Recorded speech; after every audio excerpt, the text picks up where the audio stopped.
Shalom Bapak Ibu dan Saudara, selamat hari Minggu, salam sukacita dan salam sehat untuk kita semua.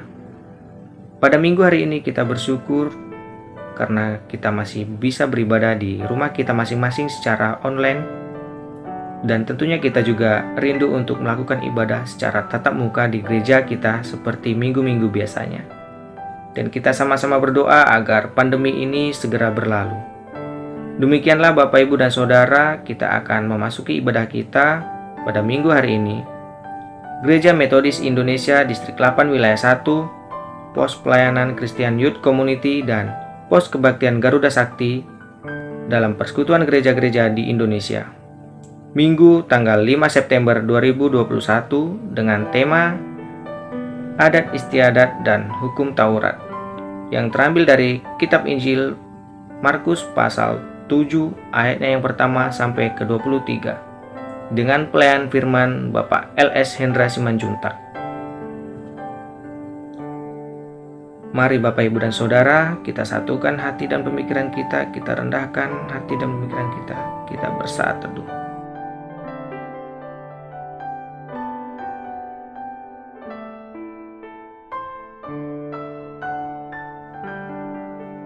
Mari kita satukan hati kita berdoa. Allah Bapa kami yang di surga, terima kasih Tuhan atas kasih karunia-Mu yang masih kami rasakan hingga pada saat ini Bapa, sehingga kami boleh melakukan ibadah kami pada hari ini Tuhan dengan keadaan sukacita.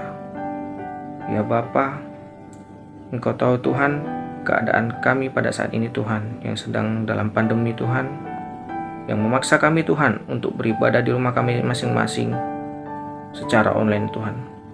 Tapi Tuhan, kami tahu Tuhan kehendak-Mu lah yang terbaik. Ya Bapa, pada hari ini Tuhan, kami mau Engkau hadir di tengah-tengah kami Tuhan, agar kami boleh melakukan ibadah kami dengan hikmat dan sesuai dengan kehendak-Mu saja ya Bapa. Tuhan, kami juga berdoa untuk hamba-Mu yang akan menyampaikan kebenaran firman Tuhan. Kiranya Engkau berkati hamba-Mu Tuhan, agar boleh menyampaikan firman-Mu dengan kehendak-Mu saja ya Bapa. Terima kasih Tuhan, kami serahkan ibadah kami ini hanya di dalam tangan-Mu ya Bapa. Dalam nama Tuhan Yesus kami sudah berdoa. Amin. Mari Bapak Ibu dan Saudara, untuk menyambut kebenaran firman Tuhan, kita angkat lagu pujian dari nyanyian rohani Metodis nomor 1, Beribu Lidah Patutlah.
Shalom, selamat hari Minggu bagi kita semua di hari ini, di hari Tuhan.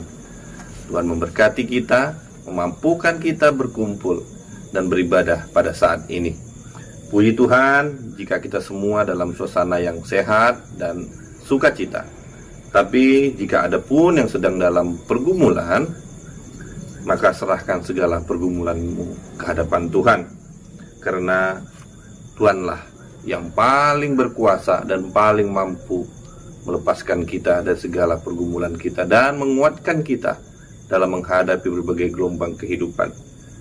Percayalah serta berusahalah selalu akhirin setiap upaya kita itu dengan ucapan syukur. Bapak Ibu yang terkasih dalam nama Tuhan kita Yesus Kristus, jika ada juga yang dalam kelompok kita ini, dalam hari ini, di saat ini yang sedang dalam keadaan sakit, maka berupayalah tetap secara medis dan berdoalah. Ingatlah, Tuhan adalah tabib yang sempurna, tabib yang sejati, serta terus berupaya berobat dan menjaga semangat hidup. Jangan sampai semangat kita itu kendor. Seperti lagu yang sering dinyanyikan dalam anak-anak sekolah minggu, hati yang gembira adalah obat. Jadi dalam situasi apapun, upayakan hidupmu penuh dengan sukacita dan gembira. Bapak Ibu yang terkasih, hari ini, saat ini, yang menjadi bahan perenungan kita minggu ini dikutip dari kitab Markus di Perjanjian Baru, yaitu Markus 7 ayat 1 sampai dengan 23. Kita membacanya dalam nama Tuhan Allah.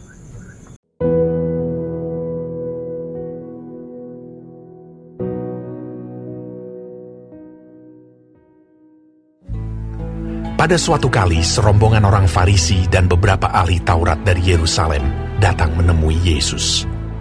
Mereka melihat bahwa beberapa orang muridnya makan dengan tangan najis, yaitu dengan tangan yang tidak dibasuh. Sebab orang-orang Farisi, seperti orang-orang Yahudi lainnya, tidak makan kalau tidak melakukan pembasuhan tangan lebih dulu, karena mereka berpegang pada adat istiadat nenek moyang mereka. Dan kalau pulang dari pasar, mereka juga tidak makan kalau tidak lebih dahulu membersihkan dirinya. Banyak warisan lain lagi yang mereka pegang, umpamanya hal mencuci cawan, kendi, dan perkakas-perkakas tembaga. Karena itu, orang-orang Farisi dan ahli-ahli Taurat itu bertanya kepadanya, "Mengapa murid-muridmu tidak hidup menurut adat istiadat nenek moyang kita, tetapi makan dengan tangan najis?" Jawabnya kepada mereka, "Benarlah nubuat Yesaya tentang kamu, hai orang-orang munafik. Sebab ada tertulis, bangsa ini memuliakan aku dengan bibirnya, padahal hatinya jauh daripadaku. Percuma mereka beribadah kepadaku, sedangkan ajaran yang mereka ajarkan ialah perintah manusia. Perintah Allah kamu abaikan untuk berpegang pada adat istiadat manusia." Yesus berkata pula kepada mereka, "Sungguh pandai kamu mengesampingkan perintah Allah, supaya kamu dapat memelihara adat istiadatmu sendiri.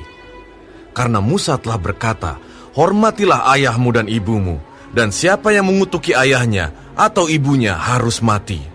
Tetapi kamu berkata, kalau seorang berkata kepada bapanya atau ibunya, apa yang ada padaku yang dapat digunakan untuk pemeliharaanmu sudah digunakan untuk korban, yaitu persembahan kepada Allah, maka kamu tidak membiarkannya lagi berbuat sesuatu pun untuk bapanya atau ibunya. Dengan demikian, firman Allah kamu nyatakan tidak berlaku demi adat istiadat yang kamu ikuti itu. Dan banyak hal lain seperti itu yang kamu lakukan." Lalu Yesus memanggil lagi orang banyak dan berkata kepada mereka, "Kamu semua, dengarlah kepadaku dan camkanlah. Apapun dari luar yang masuk ke dalam seseorang tidak dapat menajiskannya, tetapi apa yang keluar dari seseorang, itulah yang menajiskannya. Barang siapa bertelinga untuk mendengar, hendaklah ia mendengar." Sesudah ia masuk ke sebuah rumah untuk menyingkir dari orang banyak, murid-muridnya bertanya kepadanya tentang arti perumpamaan itu. Maka jawabnya, "Apakah kamu juga tidak dapat memahaminya? Tidak tahukah kamu bahwa segala sesuatu dari luar yang masuk ke dalam seseorang tidak dapat menajiskannya? Karena bukan masuk ke dalam hati, tetapi ke dalam perutnya, lalu dibuang di jamban. Dengan demikian, ia menyatakan semua makanan halal. Katanya lagi, Apa yang keluar dari seseorang, itulah yang menajiskannya. Sebab dari dalam, dari hati orang, timbul segala pikiran jahat, percabulan, pencurian, pembunuhan, perzinahan, keserakahan, kejahatan, kelicikan, hawa nafsu, iri hati, hujat, kesombongan, kebebalan. Semua hal-hal jahat ini timbul dari dalam dan menajiskan orang. Dalam pembacaan firman tadi, kita bisa melihat ada dua kebiasaan, ada dua hal yang menjadi pemikiran utama atau pokok pikiran dalam kisah tersebut, yaitu tentang perintah Allah dan tentang adat istiadat.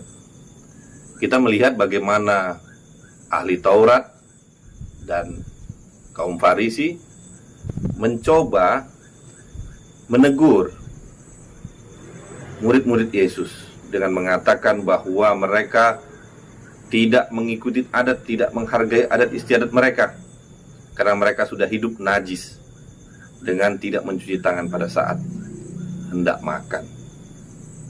Pernyataan mereka begitu keras terhadap sesuatu yang mungkin bagi orang-orang dan pada umumnya kita pasti agak aneh merasa bahwa sedemikian keras mereka menegur sesuatu hal yang mungkin saja tidak tepat, tapi terlalu keras menyatakannya. Mengatakan bahwa mereka tidak menghargai adat istiadat atau tidak beradat kasarnya, karena tidak cuci tangan pada saat makan. Dan itu menjadi najis. Jadi yang menjadi bahan perenungan kita, mungkin kita bisa melihat kata najis. Najis itu adalah sesuatu yang tidak kudus, berdosa, atau yang tidak disukai Tuhan Allah. Sangat dalam artinya najis ini. Boleh dibilang seperti haram. Jadi kalau sudah hidup najis, berarti hidup tidak akan bisa, orang tersebut tidak akan bisa diterima oleh Tuhan Allah. Apakah dengan tidak mencuci tangan pada saat makan, kita bisa dikatakan sudah berdosa atau sudah sangat terhina di hadapan Allah? Coba kita bandingkan dengan pendapat Yesus sendiri tentang najis. Jika kita tadi sudah merenungkan apa yang kita baca tadi, najis bagi Yesus sendiri adalah sesuatu pemikiran, keinginan, kehendak yang keluar dari dalam hati seseorang yang dipenuhi oleh sifat-sifat yang tidak baik, sifat-sifat yang bertentangan dengan perintah Tuhan, seperti keserakahan, iri hati, dengki, percabulan. Banyaklah hal-hal duniawi yang sangat tidak disukai oleh Tuhan Allah. Itulah yang najis. Jadi dari situ kita melihat bagaimana teguran kaum Farisi dan ahli Taurat terhadap murid-murid Yesus terlalu berlebih-lebihan. Makanya Yesus sampai tersentak dan marah. Justru beliau mengatakan teguran sebaliknya bagi mereka. Dan kita bisa melihat di ayat berikutnya itu kata-kata munafik. Hai orang yang munafik. Yesus mencontohkan bagaimana kaum Yahudi pada saat itu menafsirkan hukum Musa yang menyuruh mereka untuk menghargai dan menghormati orang tua mereka dengan sepenuh hati mereka. Tapi apa yang terjadi? Mereka lebih mengutamakan persembahan yang hendak mereka berikan ke bait Allah untuk mengikuti tradisi yang berlaku pada saat itu. Jika seseorang anak tidak memberikan bantuan atau mengupayakan semaksimal mungkin kepada orang tuanya di saat orang tua yang sangat membutuhkan itu, itu tidak menjadi satu tuntutan bagi orang Yahudi pada saat itu. Mereka harus lebih dahulu mengutamakan bait Allah. Apapun kondisi orang tuanya, bagaimanapun keadaan orang tuanya, apakah sedang sakit atau sedang butuh bantuan, itu tidak penting. Yang penting persembahkan dulu dengan kepada bait Allah. Baru kalau yang mampu, ya silahkan tolong orang tuamu. Kalau tidak mampu, ya tidak menjadi satu hak kewajibanmu. Inilah yang Tuhan Yesus tidak setujui pada saat itu, yang Tuhan Yesus kritisi. Tentang masalah makan saja, kalian sudah menganggap sesuatu hal yang sangat najis. Makanya Yesus sangat marah mendengar hal itu. Dan Yesus menjelaskan arti kenajisan itu seperti apa yang sesungguhnya. Jadi kita bisa melihat bahwa Yesus bukan menentang adat istiadat yang sedang atau yang dijalankan atau yang berlaku pada masyarakat pada saat itu. Yesus sendiri juga mengikuti adat istiadat yang berlaku di Yahudi pada saat itu. Yesus juga selalu menentang adat istiadat yang nilainya merendahkan atau mengurangi nilai kemanusiaan itu sendiri. Kita tahu bagaimana ajaran Yesus. Ciri khas ajaran Yesus adalah kasih. Kasihilah sesamamu manusia. Bagaimana perumpamaan-perumpamaan tentang Yesus yang selalu dikisahkan Yesus, selalu landasannya kasih. Kita bisa melihat orang Samaria yang menolong orang yang dirampok, selalu dilandasi dengan kasih. Dia tidak memandang perbedaan, tapi justru dengan kasih setia, dengan kasih yang tulus, dia menolong orang lain. Demikian juga hal-hal yang lain, bagaimana Yesus menyembuhkan orang lumpuh di kolam Bethesda. Bagaimana Yesus membiarkan murid-muridnya memanen gandum di hari Sabat. Semua itu mendapat tentangan dari orang Yahudi. Dasar mereka apa? Melanggar kebiasaan, melanggar adat istiadat yang berlaku. Jika kita bawa ke zaman sekarang, bagaimana adat istiadat yang kita jalankan pada saat ini sudah banyak yang berubah, menyesuaikan ajaran agama dan dinamika kehidupan pada saat ini. Seperti ada pernyataan yang mungkin menjadi agak sering kita dengar adalah, khususnya kita orang Batak, jika seseorang dikatakan tidak beradat, dia sangat tersinggung luar biasa, dibanding kalau dia tidak disebut tidak beragama atau bertuhan. Cobalah kita perhatikan saat ada acara adat, maka yang datang berduyun-duyun. Seperti pada saat sekarang saja pun pandemi, kalau acara adat semua bergerombol, datang berduyun-duyun. Bandingkan dengan ibadah atau acara kegiatan-kegiatan ibadah, sangat kontras perbedaan. Lalu ada juga sebagian kejadian, sebagian orang sangat mengharamkan adat istiadat, membuang segala sesuatu yang berbau adat dan menyingkirkannya. Ini juga yang menjadi perenungan kita hari ini. Lalu apa itu adat istiadat? Dari Kamus Bahasa Indonesia saya coba mencari apa itu adat istiadat. Adat atau adat istiadat adalah kebiasaan yang berisi nilai-nilai budaya, norma-norma hukum, aturan-aturan yang menjadi sistem aturan, juga memiliki nilai-nilai magis atau supranatural dalam suatu masyarakat. Jadi memang adat ini muncul untuk menyikapi bagaimana suatu tatanan masyarakat dalam bersosial dengan sesamanya, sehingga bisa tercipta suatu kesepakatan yang menghasilkan suatu aturan yang membuat masyarakat itu lebih teratur dan lebih terkoordinir dengan baik. Juga merupakan suatu kesepakatan untuk meyakini ada suatu kuasa atau kekuatan yang layak atau wajib mereka sembah. Itulah adat istiadat. Jadi bagaimana dengan firman Tuhan itu sendiri? Firman Tuhan adalah perintah atau ajaran atau ketentuan yang disampaikan Tuhan Allah melalui nabi-nabi kepada pengikutnya. Jadi bagaimana kita menyikapinya? Tentu saja kita harus berhikmat untuk menyikapi ini. Bagaimana adat istiadat dan agama khususnya dapat berbarengan kita laksanakan dengan memperkuat keyakinan yang kita miliki pada saat ini. Saat ini kita adalah manusia atau kelompok atau persekutuan yang sudah memiliki agama, ajaran agama. Kita lewati dulu, kita tidak bisa melihat pada masa yang lalu di mana agama belum masuk. Karena kita sekarang hidup di saat ini, kita coba membawa perenungan ini ke dalam kehidupan kita di saat ini. Di mana kita semua tentu saja sudah beragama. Atau kita sudah memiliki keyakinan yang bersifat monoteisme, yaitu hanya meyakini satu sang pencipta, yaitu Tuhan Allah, yang kita punya kewajiban untuk menyembah dan mematuhinya. Sehingga sudah selayaknya lah kita mengedepankan firman Allah dan tetap menghormati adat istiadat yang selaras dengan ajaran Tuhan. Akhir kata, tolak adat istiadat yang menghalangi bahkan menentang firman Tuhan atau firman Allah.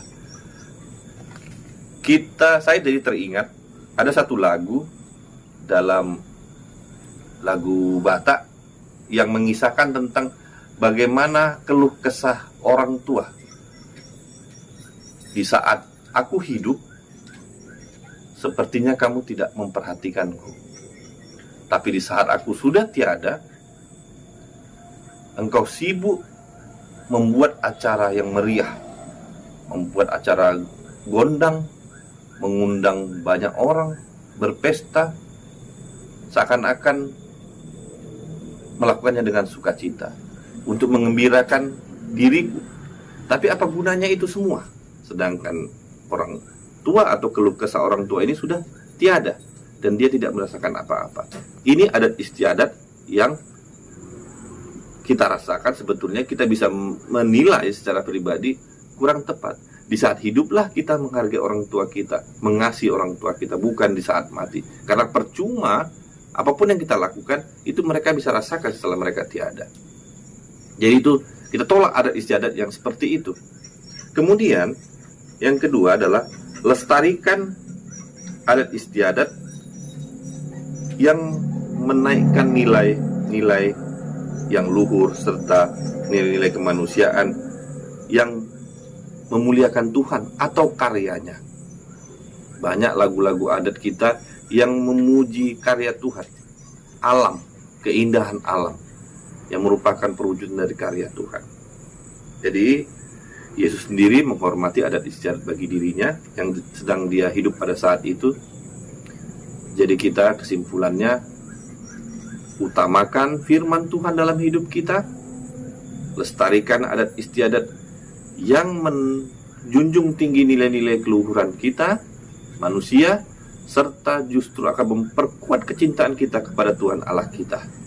Sekalipun asal-usulnya adat istiadat ini banyak yang tidak selaras dengan firman Tuhan. Makanya kita tolak itu, tapi kita dukung dan justru kita lestarikan yang meningkatkan firman Tuhan. Terima kasih. Tuhan Allah memberkati kita semua. Amin.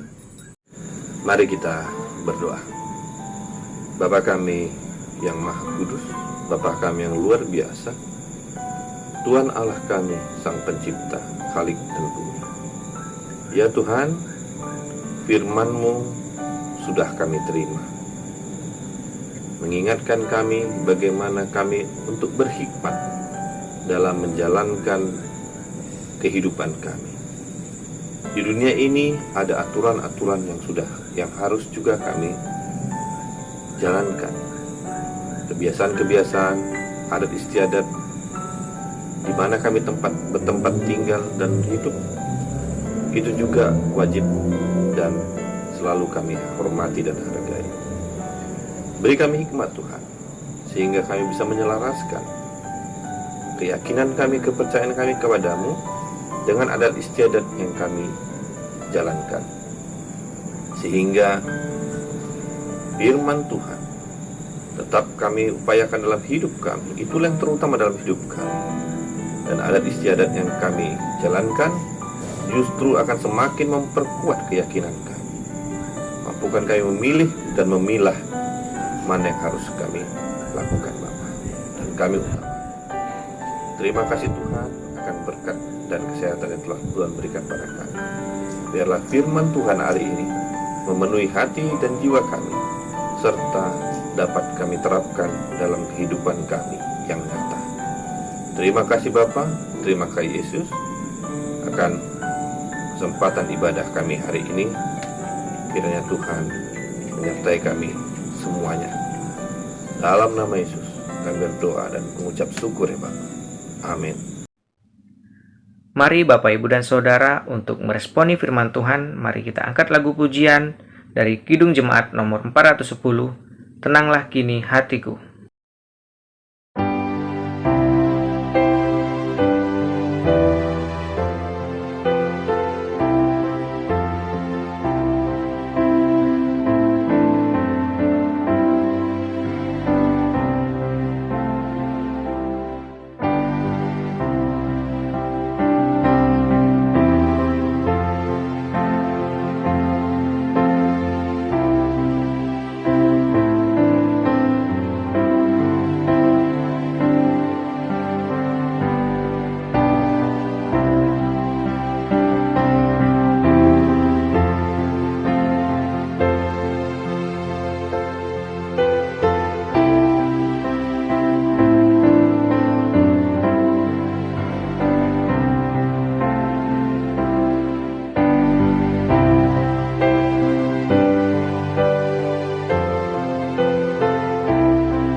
Bapak Ibu yang terkasih, untuk mengakhiri ibadah ini, marilah kita berdoa yang seperti yang diajarkan Tuhan Yesus kepada kita. Doa Bapa kami. Bapa kami yang di sorga, dikuduskanlah namamu, datanglah kerajaanmu, jadilah kehendak-mu di bumi seperti di sorga. Berikanlah kami pada hari ini makanan kami yang secukupnya, dan ampunilah kami akan kesalahan kami, seperti kami juga mengampuni orang yang bersalah kepada kami. Dan jangan bawa kami ke dalam pencobaan, tapi lepaskan kami daripada yang jahat, karena Engkau yang punya kerajaan, dan kuasa, dan kemuliaan, sampai selama-lamanya. Amin.